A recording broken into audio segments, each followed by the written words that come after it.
Hello friends, welcome back to my YouTube channel Study Career Point. I hope you all are doing well. So start करते हैं हमारे आज के practice session से। तो देखिए आज 6 नंबर का प्रैक्टिस सेशन यहाँ पर होने वाला है।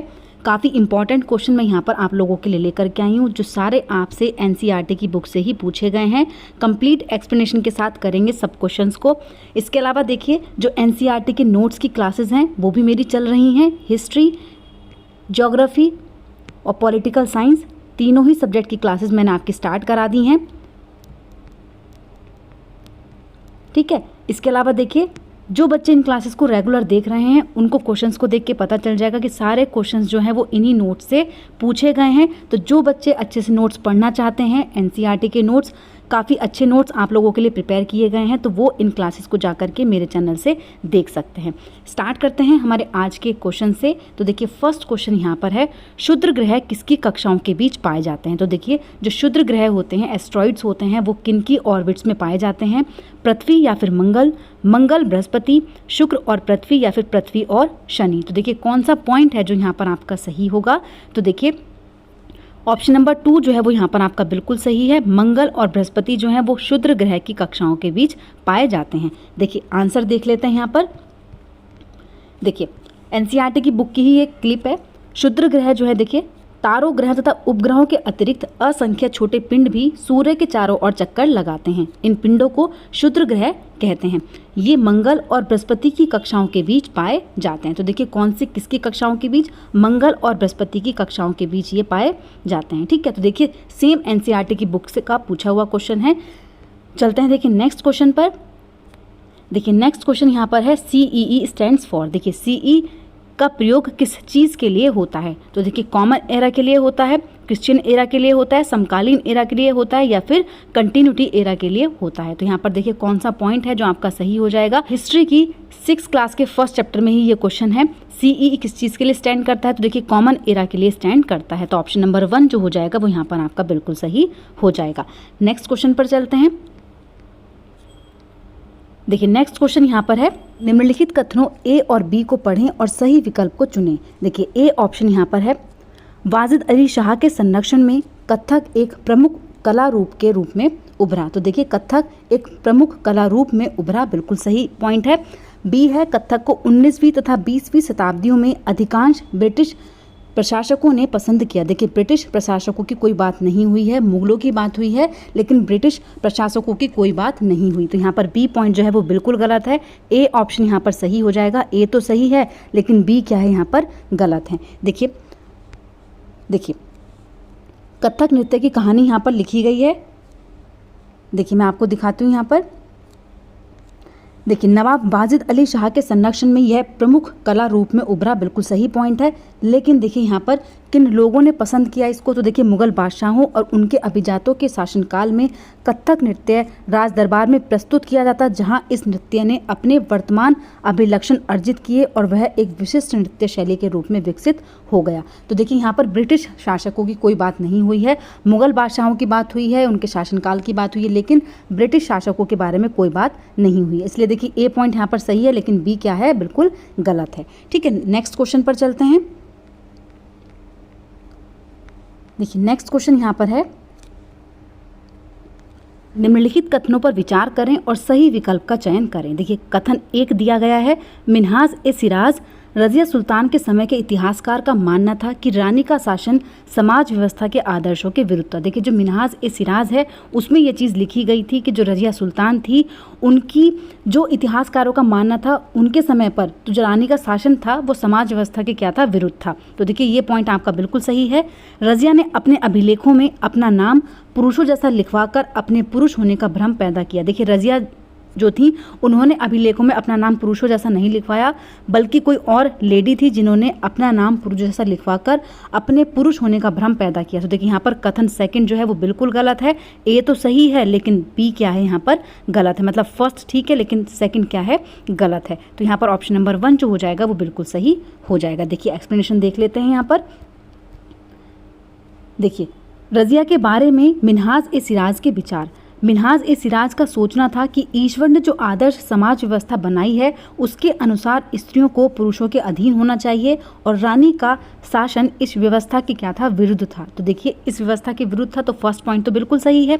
इसके अलावा देखिए अगर हम भ्रम पैदा करने की बात करें तो देखिए यहाँ पर कौन थी, तो देखिए रुद्रमा देवी थी। कौन थी? रुद्रमा देवी थी, जिन्होंने अपने अभिलेखों में अपना नाम पुरुषों जैसा लिखवाकर अपने पुरुष होने का भ्रम पैदा किया। देखिए एनसीईआरटी की बुक में ही ये पूरी क्लिप दी गई है। तो देखिए यहाँ पर रजिया नाम लिख दिया, इसलिए क्या हो गया, ये पॉइंट गलत हो गया। अगर यहाँ पर रुद्रमा देवी दे दिया गया होता तो ये पॉइंट भी क्या होता, सही होता। तो यहाँ पर फर्स्ट सही है, लेकिन सेकंड क्या है, गलत है। ठीक है, चलते हैं नेक्स्ट क्वेश्चन पर।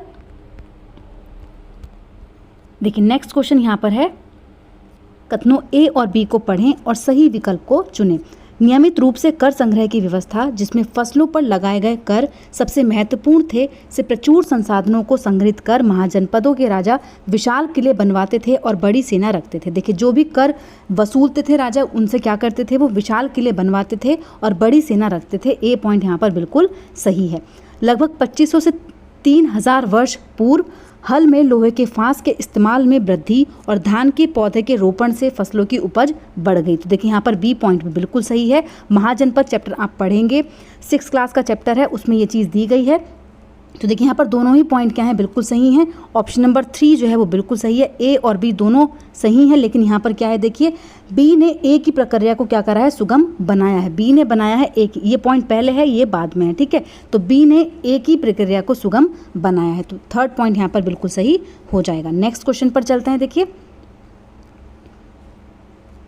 नेक्स्ट क्वेश्चन यहाँ पर है, निम्नलिखित कथनों पर विचार करें और सही विकल्प को चुनें। देखिए कथन ए यहाँ पर दिया गया है, 13वीं सदी के बाद की अवधि में लिखित सामग्री की संख्या और विविधता आश्चर्यजनक रूप से बढ़ गई। देखिए 13वीं शताब्दी की अगर हम बात करें तो उसमें क्या हुआ कि जो लिखित सामग्री की संख्या है और जो विविधता है वो आश्चर्यजनक रूप से बढ़ गई। तो देखिए ये पॉइंट यहाँ पर बिल्कुल सही है। 13वीं सदी की जो बाद की अवधि है उसमें लिखित सामग्री की संख्या क्या हो गई थी, बढ़ गई थी। नेक्स्ट पॉइंट है, देखिए 14वीं सदी के दौरान कागज़ क्रमशः सस्ता और आसानी से उपलब्ध होने लगा। तो देखिए ये पॉइंट भी यहाँ पर बिल्कुल सही है। 14वीं शताब्दी के बाद जो कागज़ है वो आसानी से उपलब्ध होने लगा था। तो यहाँ पर दोनों ही पॉइंट क्या है, बिल्कुल सही है, और सेकंड पॉइंट जो है वो एक ही सही व्याख्या कर रहा है। नेक्स्ट क्वेश्चन पर चलते हैं। देखिए सेकंड पॉइंट ए की सही व्याख्या क्यों कर रहा है, क्योंकि देखिए जब सस्ता होगा कागज़ तो उसके बाद जब कागज़ सस्ता हुआ उसके बाद क्या हुआ कि जो लिखित सामग्री की संख्या थी वो क्या हो गई थी, बढ़ गई थी। इसलिए यहाँ पर जो सेकंड पॉइंट है वो 1 का क्या है, व्याख्या करता है। ठीक है, नेक्स्ट क्वेश्चन पर चलते हैं। देखिए नेक्स्ट क्वेश्चन न्यूमेरिकल है। इस तरह के क्वेश्चन भी देखिए आपके एग्जाम में बार बार पूछे जाते हैं। हर बार एक क्वेश्चन इस टॉपिक से आता ही है। जब 75 डिग्री पूर्व अक्षांश पर 10:30 AM का समय होगा तब ग्रीनविच पर क्या समय होगा। तो देखिए इसके लिए आपको ज्योग्राफी का सेकंड चैप्टर पढ़ना पड़ेगा, जो मैंने आपको करा दिया एनसीईआरटी की बुक का, उसको आप डिटेल में पढ़ें जिससे आपको ये क्वेश्चन ईजिली कर पाएँ। अब देखिए यहाँ पर मैं आपको बता दूँ 360 डिग्री घूमती है पृथ्वी कितने घंटे में, तो देखिए 24 घंटे का समय लगता है। अगर हम यहाँ से 1 घंटा निकालें, 1 घंटा कितने के बराबर हो जाएगा, तो 360 को हम डिवाइड कर देंगे किससे, 24 से। अब हम 24 से इसको डिवाइड करेंगे तो यहाँ पर कितना आ जाएगा, तो देखिए कटने के बाद यहाँ बचेगा आपका 15। तो यहाँ पर देखिए एक जो घंटा है वो कितने के बराबर हो जाएगा, 15 डिग्री के बराबर हो जाएगा। अब हमें एक चीज़ तो देखिए यहाँ पर पता चल गई कि 1 घंटा कितने के बराबर है, 15 डिग्री के बराबर है। पूछा हमसे कितने पर है, 75 डिग्री ईस्ट में पूछा है। तो यहाँ पर 75 डिग्री ईस्ट जो है वो कितने कंपेयर में इसका ज़्यादा है, 5 गुना ज़्यादा है। ठीक है, हमें कहाँ पर निकालना है, हमें 75 डिग्री पर पता करना है, और हमें ये भी पता है कि 15 डिग्री कितने के बराबर होती है, 1 घंटे के बराबर होती है। तो देखिए यहाँ अगर हम बात करें 15 डिग्री कितने का मल्टीप्लायर है, यहाँ पर 5 गुना मल्टीप्लायर है, तो इधर भी कितना हो जाएगा, 5 गुना ही हो जाएगा ये। तो यहाँ अगर हम देखें तो कितना हो जाएगा, 5 घंटे आ जाएगा। इसका मतलब क्या है, 15 डिग्री 1 घंटे के बराबर है, तो 75 डिग्री कितने घंटे के बराबर हुआ, 5 घंटे के बराबर। ठीक है, तो ये चीज़ क्लियर हुई। यहाँ पर 5 घंटे कितने के बराबर हो जाएंगे, 75 डिग्री के बराबर हो जाएंगे। अब देखिए समय हम किस तरीके से निकालेंगे, तो यहाँ पर हमें कितना टाइम मिल गया, 5 घंटे का टाइम मिल गया। अब ये 5 घंटे घटेंगे या बढ़ेंगे ये मैं आपको बताती हूँ। देखिए जब ग्रीनविच रेखा से, जो ग्रीनविच रेखा होती है इस पर जो स्टैंडर्ड टाइम होता है वो कितना होता है, 82 डिग्री और 30 मिनट का समय होता है। अब यहाँ से जब हम क्या करते हैं, हम पश्चिम से पूरब की ओर जाते हैं। देखिए यहाँ पर पूरब है, यहाँ पश्चिम है। ठीक है, तो देखिए ईस्ट है और यहाँ पर आपका क्या है, वेस्ट है।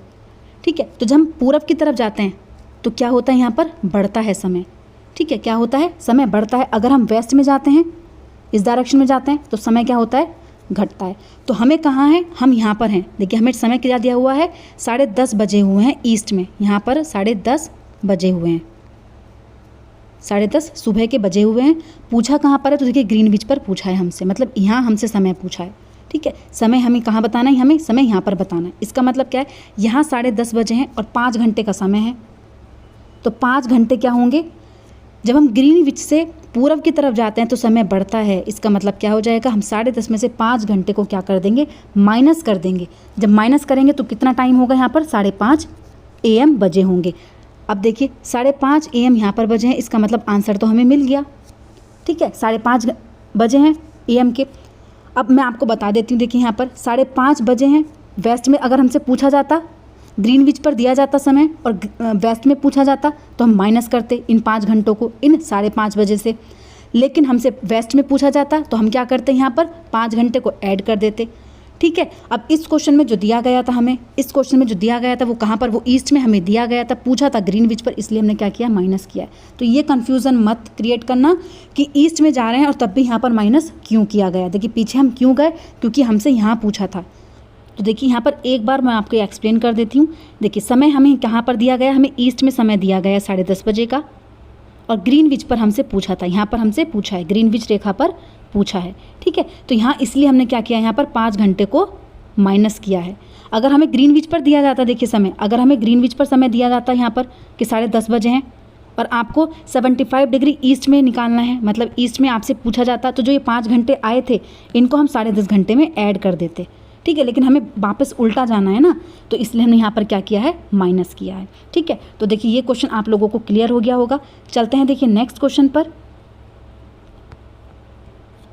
देखिए नेक्स्ट क्वेश्चन यहाँ पर है, औपनिवेशिक भारत में नील की खेती की मुख्य व्यवस्थाएं क्या थीं। तो देखिए मुख्य व्यवस्थाएं कौन कौन सी थी, तो देखिए निज व्यवस्था थी, बिल्कुल सही है, रैयती व्यवस्था थी, लेकिन महल व्यवस्था यहाँ पर नहीं थी। तो ए और सी पॉइंट क्या है यहाँ पर आपके सही हैं, बी पॉइंट जो है वो गलत है। तो ऑप्शन नंबर 2 जो हो जाएगा वो यहाँ पर आपका बिल्कुल सही हो जाएगा। नेक्स्ट क्वेश्चन पर चलते हैं। देखिए नेक्स्ट क्वेश्चन और लास्ट क्वेश्चन है यहाँ पर, भारतीय उपमहाद्वीप में क्षेत्रीय संस्कृतियों के बारे में पढ़ाने के लिए शिक्षक सूचना कार्ड उपलब्ध करा सकता है। तो देखिए कौन कौन से सूचना कार्ड, चौपाइयों या फिर शब्दों पर, आईने अकबरी पर, तारीख पर या फिर एटलस नोवो पर। तो देखिए भारतीय उपमहाद्वीप में जो क्षेत्रीय संस्कृति हैं उनके बारे में पढ़ाने के लिए जो शिक्षक है वो सूचना कार्ड उपलब्ध करा सकता है चौपाई और शब्दों पर। तो यहाँ पर ऑप्शन नंबर 1 जो हो जाएगा, देखिए वो यहाँ पर आपका बिल्कुल सही हो जाएगा, ठीक है। तो यहाँ आपकी क्लास जो है वो कंप्लीट होती है। देखिए कल से हम थोड़े और एक्स्ट्रा क्वेश्चंस यहाँ पर लेकर के आएंगे विद फुल एक्सप्लेनेशन। तो आज की क्लास देखिए आपकी यहीं पर कंप्लीट होती है। प्रीवियस ईयर के क्वेश्चन पेपर भी मैं आपकी बिल्कुल सीरीज से स्टार्ट करने वाली हूँ, तो ये क्लासेस भी आप देखते रहिएगा। तो आज की क्लास हम यहीं पर कंप्लीट करते हैं। अगर आपको मेरी क्लास अच्छी लगी हो तो प्लीज़ मेरे चैनल को लाइक करें, सब्सक्राइब करें और शेयर करें। ऐसे ही और वीडियोज़ के लिए मेरे चैनल पर बने रहिए। Thank you.